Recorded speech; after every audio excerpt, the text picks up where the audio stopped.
Hey guys, Brian here with Better Chess Training, and today's video I'm going to be showing you a classic Bobby Fischer game from 1957, in which he shows us his favorite Sozin attack against the Najdorf Sicilian. Okay, this is a game between Bobby Fischer playing the white pieces and Rudolfo Cardoso, and this was played in New York, 1957. They actually played a match and uh, this was the fourth game in the match. So uh, let's get started here. We have e4. Was of course Bobby Fischer's main move with white. c5, knight to f3, d6. So we're in the Sicilian right now. C takes d4, or d4, c takes d4. Knight takes d4, knight to f6, knight to c3, and a6. Here we have the Najdorf, which remains popular today. And of course, Bobby Fischer was one of the main proponents of this opening back 70s. And of course, many world champions have played it, including Garry Kasparov. Okay, bishop to c4. This is the Sozin, sometimes known as the Fischer-Sozin attack, kind of putting pressure here on f7. And this is not one of the main moves nowadays against the Najdorf, but still can be very dangerous and probably Bobby Fischer's favorite when playing against the Najdorf Sicilian. Okay, e6 to blunt this bishop. White castles, bishop to e7, bishop to e3, and black castles here. Bishop to b3 is played. Knight to c6 and f4. So pretty standard setup here for white and black. And the whole idea, some of the ideas here, white will want to expand on the king side. His main uh, objective is putting pressure on the black king. And black wants to expand on the queen side and eventually try to disrupt these pawns here and win that way. Also, with this setup with the pawns on d6 and e6, he can lash out with either d5 or e5, depending on the situation. And so, black's position or black's idea is one of sort of counterattack, and white has the space advantage and so wants to go for a direct attack, often against a king in this case. Okay, knight to a5 is played here. Basically, he's going to win this the bishop pair and take out this light square bishop. The commentator to this, I've actually first read about this game in Cyrus Lakdawala's book, Fischer Move by Move. I'll put the link down in the notes if you're interested in checking that out.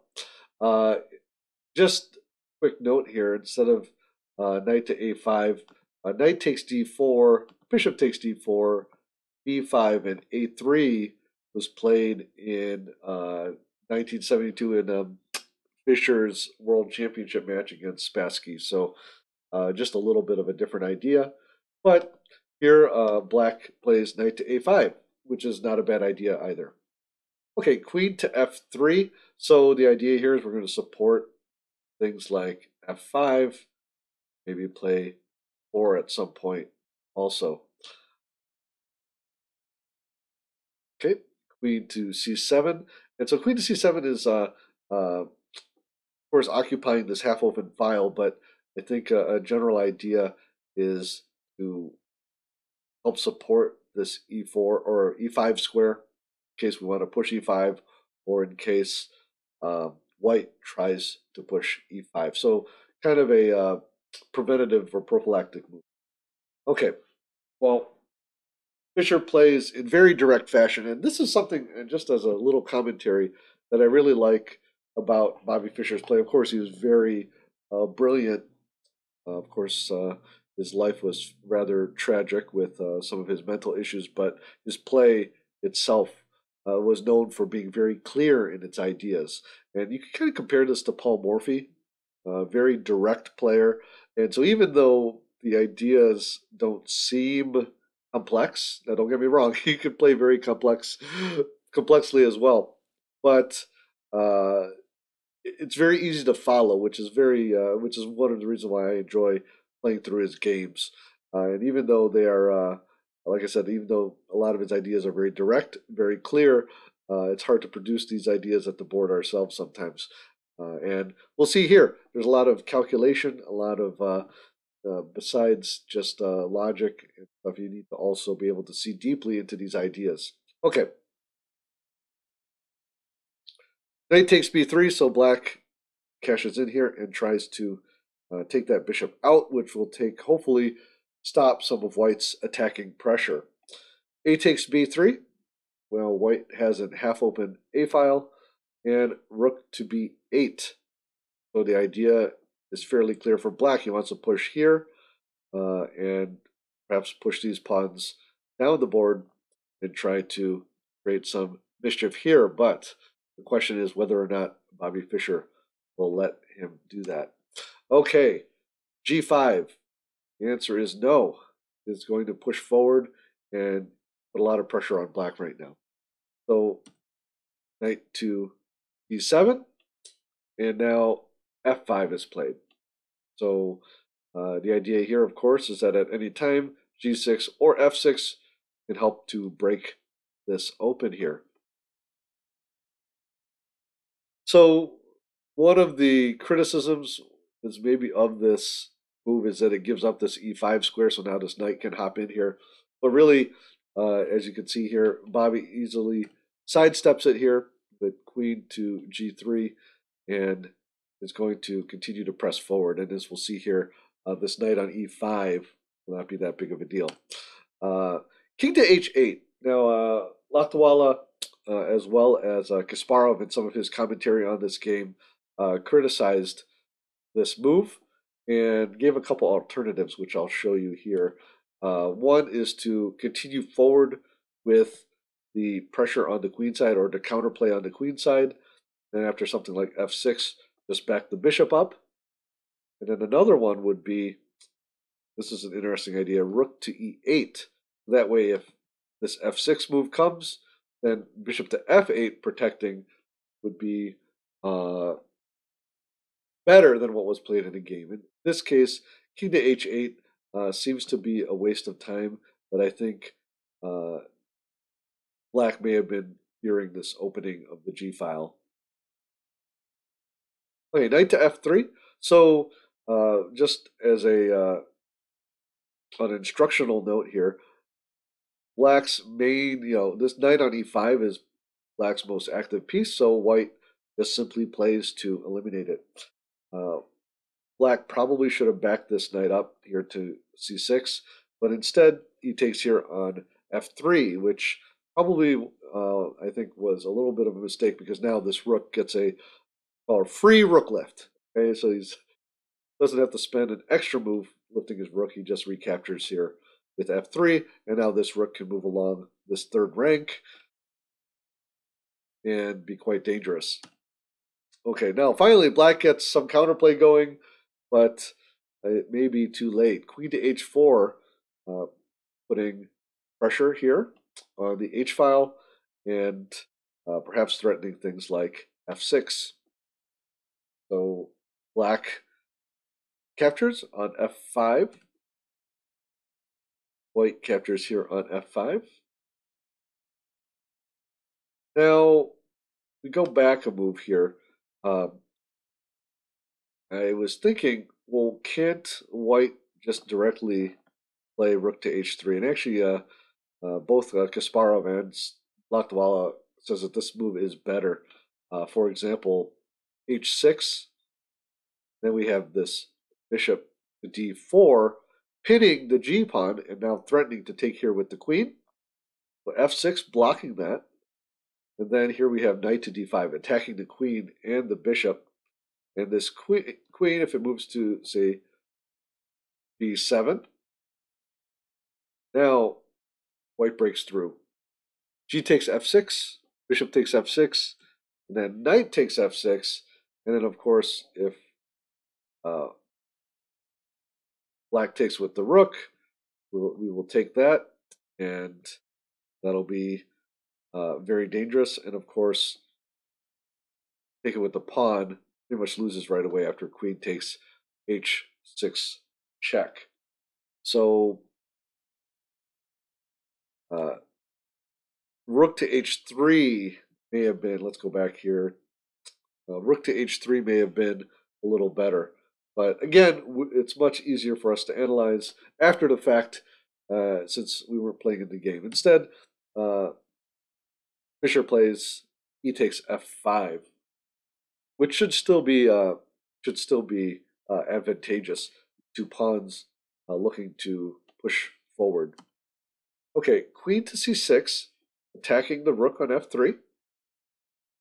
Okay, white protects it, and then bishop to B7. Now, this is a very important move here because it kind of freezes this rook for a little bit. Now this rook can't go to H3 because of the mating threats on G2. Bishop to D4. Now, with this open diagonal, or playing on this diagonal here and maybe looking at sacrifices on G7. And here B4 is played, attacking this knight. And here Fischer makes a little bit of a mistake. Now, something I want to say about this is that well, I'm going to show you what happens here, but sometimes now in 2020, we have these powerful chess engines which help us to find all these mistakes that these great players made.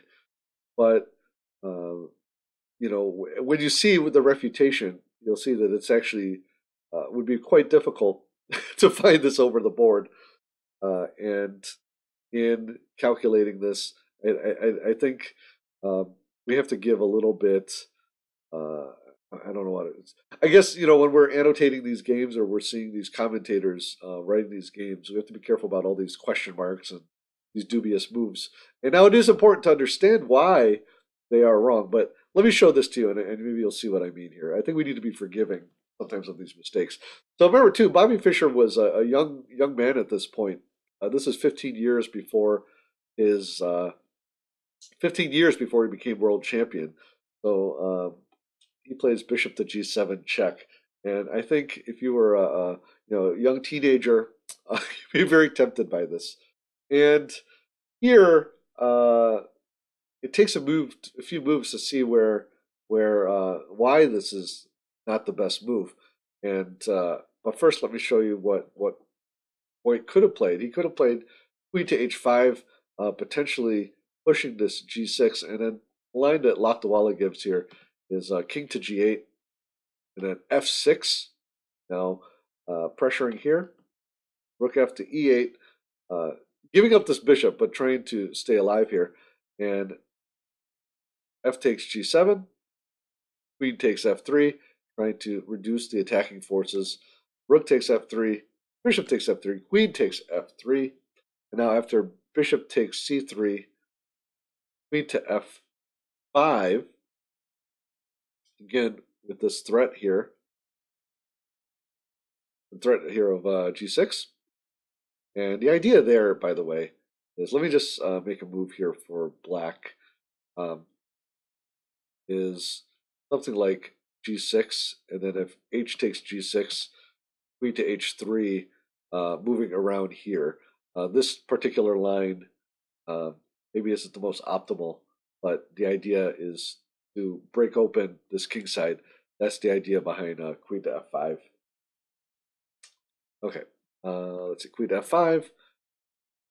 C takes B2, bishop takes B2, and here we can see it just should be advantageous for white. White should be able to win this. So instead, let's go back to the game. I don't want to take it too far off of the off the beaten path here. But after bishop takes g7 check, king takes g7, queen to h6 check, king to h8, and then now g6, of course, threatening mate on h8. And here is where black could have equalized. Now, I'm not going to say that this was, again, easy to find, but it's actually quite interesting to analyze here. So what black should have played was f takes g6. And the whole idea here, after f takes g6, again threatening mate here, is that black now has the very interesting, and again, would be hard to spot, rook to f7. Interference, defense here, covering h7. And now we have a few things to look at here. We have g takes f7, and here rook to f8, just blockading this pawn. Now notice that white cannot move this rook, and this is the whole idea behind the defense. And we'll see in a second why the move played in the game was incorrect as well. The white best move, queen to e6, threatening this bishop, of course. And now we have queen to c5 check. Now, rook 3 to f2 would be a mistake because of queen to g5 check, basically getting caught up in a mating net. And queen takes g2 is checkmate. So rook 1 to f2 is forced. Now bishop takes f3. Okay, knight to 4, and the idea here is that if bishop takes e4, queen takes e7, threatening both checkmate on with queen to f6, and also checkmate here on f8, and black wouldn't be able to defend both of those. So instead, queen to a8, moving his queen to safety. Knight takes d6, queen to d4, now protecting this diagonal. Because after this knight takes queen to e5 is threatened. Queen takes e6, and here is where we see the whole idea. Queen to d1 check. Rook to f1 is forced, and now queen to d4 check. And again, rook to f2 is forced, and here we see that black has perpetual check. There's no way for white to escape it, and that was all based on the bishop sacrifice. But again, you would have to have seen f takes g6, f takes g6, and then this rook to f7 move, I think probably would have been difficult to see ahead of time. Maybe if you had it in front of you and you had something that said black to move and draw, you might be able to find it. But to see that in a game would be very difficult, especially from white's point of view, I think. So again, I think we could forgive Fischer for missing that. But let's go back to the game here. Black did not play f takes d6. Instead, he played queen to c5 check. And this is the critical error. Now, here, I think it's, why is it the critical error? I think we had to understand at last those last variations to see why, and I'll show you here. Rook 1 to f2. Now, f takes g6, f takes g6, and now this maneuver with rook to f7 doesn't work because there is no mate threat. So, for example, rook to f7.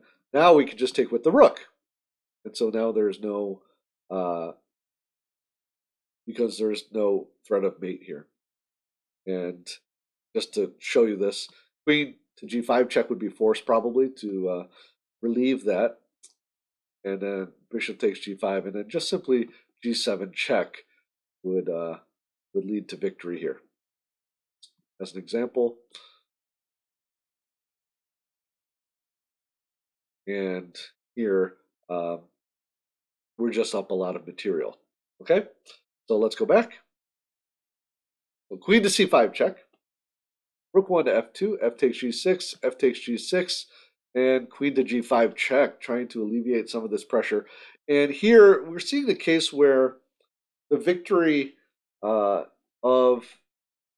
I guess the culmination of a big attack isn't always checkmate. But in this case, we're going to see here that white will just have a winning endgame. Queen takes g5, bishop takes g5, rook takes f8 check, rook takes f8, rook takes f8, and then king to g7. And here, the whole idea, and actually I'm going to go ahead and pause the video. I'm going to give you 5 seconds here and see if you find what white played to finish off the game. Okay, simply g takes h7. Of course, and here black resigned. Of course, if black takes the rook, then we're going to promote. If